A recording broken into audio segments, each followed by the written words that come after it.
Hôm nay Sokla đưa các con lên núi chăn cừu. Cô làm thịt một con cừu để bồi dưỡng cho bản thân và các con. Cả gia đình cùng thưởng thức một bữa tiệc thịt nướng trên núi. Sáng hôm đó, Sokla đang mang giày trong sân, chuẩn bị bắt đầu một ngày bận rộn.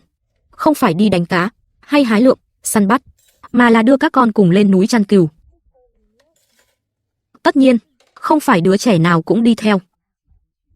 Fatima và Yasin ở nhà đã lâu, nên nhân dịp này được lên núi vận động một chút.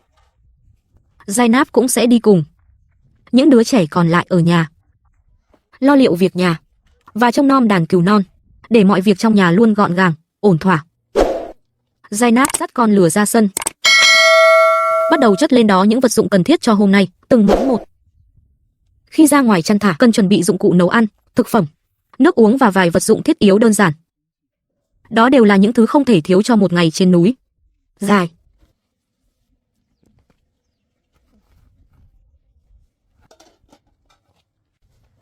Mọi thứ đã sẵn sàng. Trước khi xuất phát, Sokla dắt con lừa đến máng nước trước, để nó uống đủ nước, lấy lại sức.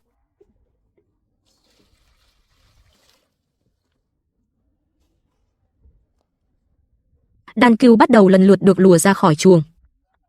Khi con lừa đã uống no nước, Sokla dẫn các con lùa đàn cừu tiến về phía sườn núi. Trong khoảng thời gian gần đây, Sokla thường xuyên dẫn Zainab đi đánh cá và hái lượm. Việc di chuyển liên tục cùng địa hình núi hiểm trở khiến đầu gối của cô bắt đầu đau nhức. Vài ngày trước còn phải đến bệnh viện. Bác sĩ dặn dò cô, thời gian này cần tránh các hoạt động mạnh, nếu không sẽ làm tổn thương khớp gối nặng hơn. So với những việc đó, chăn thả gia súc được xem là nhẹ nhàng hơn.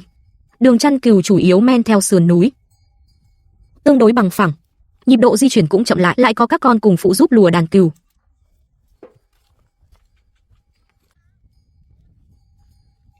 Gia đình Sokla nuôi hàng chục con dê núi. Đó là toàn bộ tài sản của họ. Dựa vào số dê ít ỏi này, cả gia đình mới có thể tạm duy trì cuộc sống hàng ngày. Sữa dê, lông dê và thịt dê là nguồn thực phẩm và thu nhập chính của gia đình.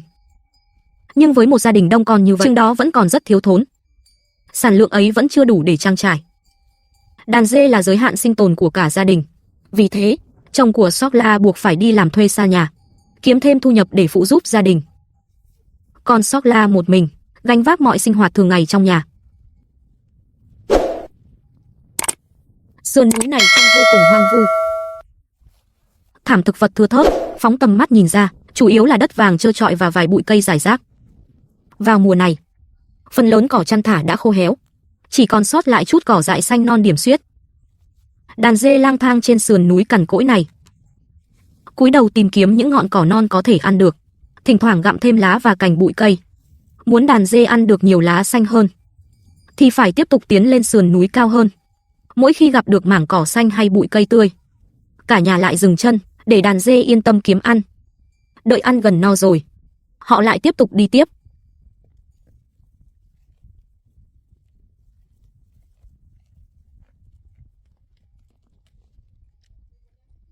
Cứ như vậy, Sokla dẫn các con lùa đàn dê, vừa đi vừa dừng. Đúng lúc này, Yasin vì mang giày quá chật, đi bộ lâu khiến chân bị trầy xước, đau đến mức gần như không thể đi tiếp. Thấy vậy Sokla lập tức dừng lại, không tiếp tục đi nữa, và bảo Fatima lùa đàn dê quay về.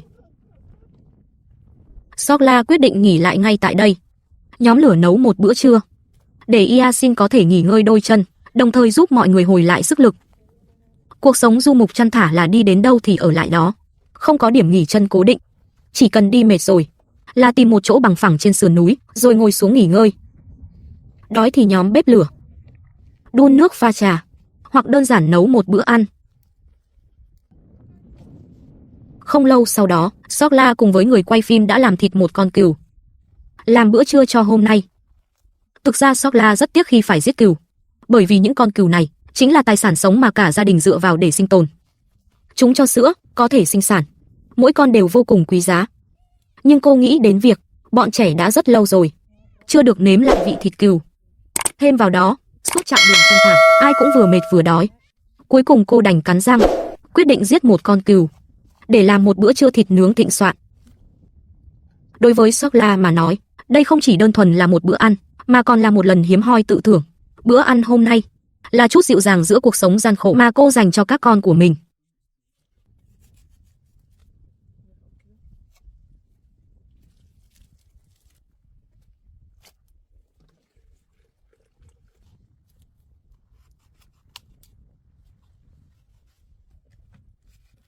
Sau một hồi bận rộn, Sokla đã xẻ xong toàn bộ con cừu.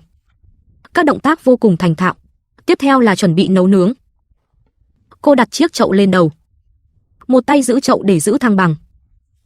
Tay còn lại xách thùng nước. Như vậy sẽ nhẹ nhàng và đỡ tốn sức hơn. Cảnh tượng này khiến người ta liên tưởng đến Afghanistan, Pakistan và một số vùng khác, nơi phụ nữ thường đội chậu nước lên đầu, thức ăn hoặc củi đốt, để vận chuyển trên quãng đường dài. Ở Iran, cách làm này không phổ biến. Tuy nhiên, do một số khu vực phía Tây và phía Đông Iran, giáp với Afghanistan và Pakistan, trong đời sống biên giới hoặc du mục, một số phụ nữ đôi khi cũng học theo thói quen của các nước láng giềng. Rất nhanh sau đó, Sokla lại tìm thêm một ít củi khô. Bắt đầu nhóm bếp trên nền đất bằng phẳng. Fatima đứng bên cạnh phụ giúp. Em cùng chị gái Zainab thay phiên nhau trông coi đàn cừu. Hiện tại đang là kỳ nghỉ hè ở Iran. Bọn trẻ tạm thời không phải đến trường, có thể ở nhà giúp đỡ những việc trong khả năng. Nhưng chẳng bao lâu nữa, khoảng cuối tháng 9, năm học mới sẽ bắt đầu. Mặc dù gia đình Sokla là người du mục, nhưng trong những năm gần đây, Iran đã tích cực thúc đẩy giáo dục cho người du mục. Nhiều khu vực đã thành lập các trường học lưu động. Giáo viên sẽ đi theo lộ trình di cư của các gia đình du mục, mở lớp học ngay tại các trại tạm thời, để trẻ em dù sống trong đời chăn thả, vẫn có thể tiếp cận nền giáo dục cơ bản.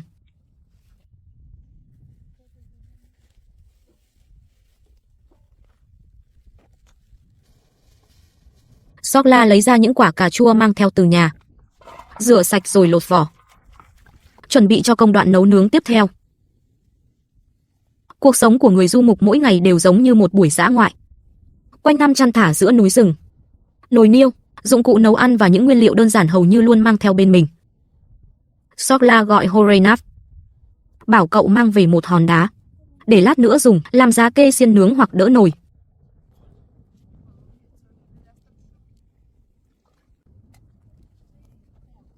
Nước đã sôi, Zainab lấy trà ra, pha một ấm trà đen. Cả gia đình ngồi lại uống một chén. Sokla bảo Fatima đi gọi Yasin dậy.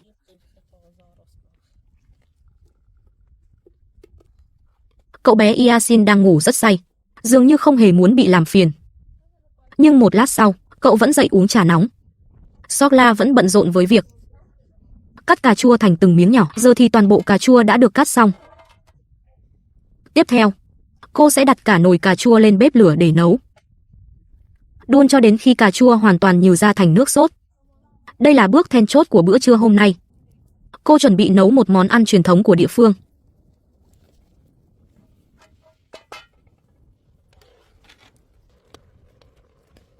Chẳng mấy chốc, cà chua trong nồi đã được nấu mềm nhuyễn. Sokla lấy gạo ra. Sau khi vo sạch, cô đổ thẳng gạo vào nồi, trộn đều cùng phần nước cà chua sánh mịn. Lúc này rắc vào một lượng muối vừa đủ, vừa để nêm nếm, vừa cân bằng vị chua của cà chua. Tiếp đó cho thêm một thìa nhỏ bột nghệ, giúp món cơm cà chua thêm đậm đà hương vị. Cậu bé Yasin bỗng dưng trở nên hào hứng, lắc lư người qua lại. Em luôn là cây khuấy động không khí trong nhà. Chỉ cần vui lên là em có thể nhún nhảy bất cứ lúc nào. Nồi cơm cà chua vẫn đang sôi lục bục trên bếp. Sau đó Sokla nhóm thêm một đống củi khác, chuẩn bị bắt đầu nướng thịt cừu xiên. Đây là món chính thứ hai của bữa trưa hôm nay, cũng là khoảnh khắc bọn trẻ mong chờ nhất.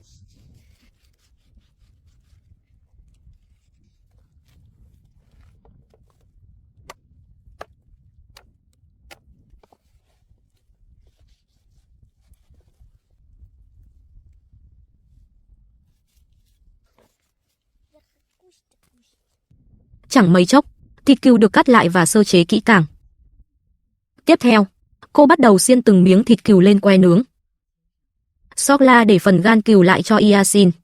Vì em còn nhỏ, răng vẫn chưa mọc đủ. Người du mục nhìn chung rất yêu thích đồ nướng. đặc biệt là thịt nướng. Đó không chỉ là thói quen ăn uống, mà còn là truyền thống ăn sâu trong văn hóa.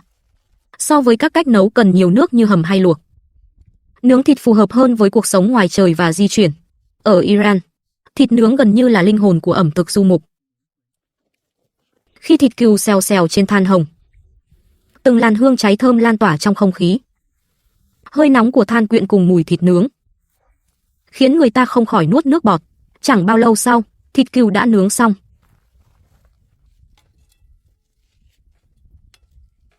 Lúc này, nồi cơm cà chua cũng đã chín hoàn toàn. Vừa mở nắp nồi, hơi nóng mang theo hương thơm nồng nàn bốc lên, để món cơm thêm phần hấp dẫn. Sokla dưới thêm một ít bơ sữa, khiến mùi cơm càng thêm đậm đà, kết cấu cũng trở nên mềm mượt hơn. Ăn kèm với những xiên thịt cừu vừa nướng xong. Đây là món ngon hiếm có trong thực đơn của người du mục.